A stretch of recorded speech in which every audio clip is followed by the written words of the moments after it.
Hey, YouTube family.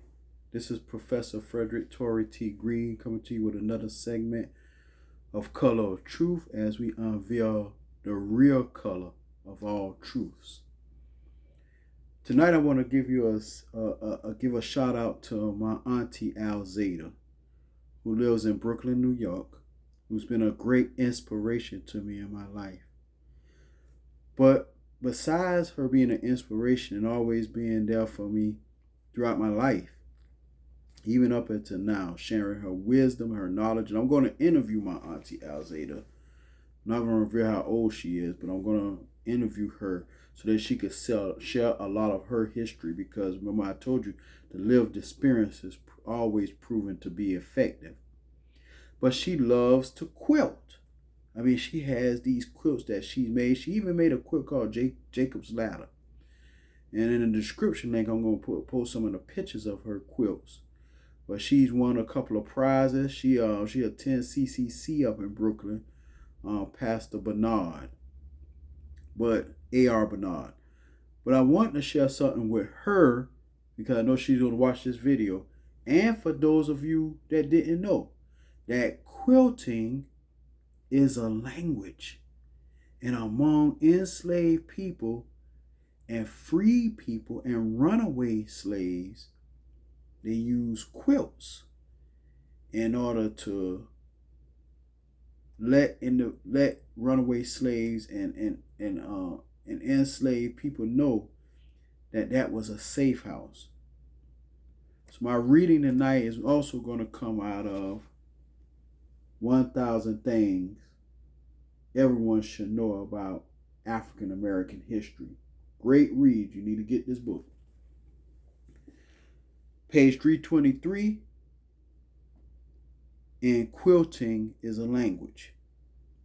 Although other groups had developed quilts, Africans were some of the most prolific quilt makers, a testament to their mastery of textile production.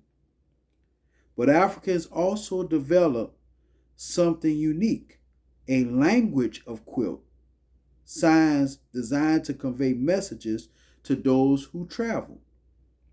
By the middle of the 18th century, a well-developed language of signs had emerged by which quilts could be hung outside a house to impart information surreptitiously to other African Americans, especially runaway slaves.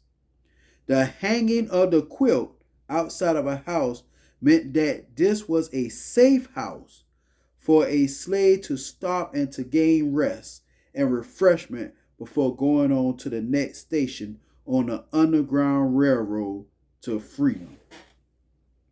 Ain't that something? So for me, it seems that this is like divinely inspired. That maybe my Aunt Alzada don't even know that in the spirit of her ancestors, she's doing quilting.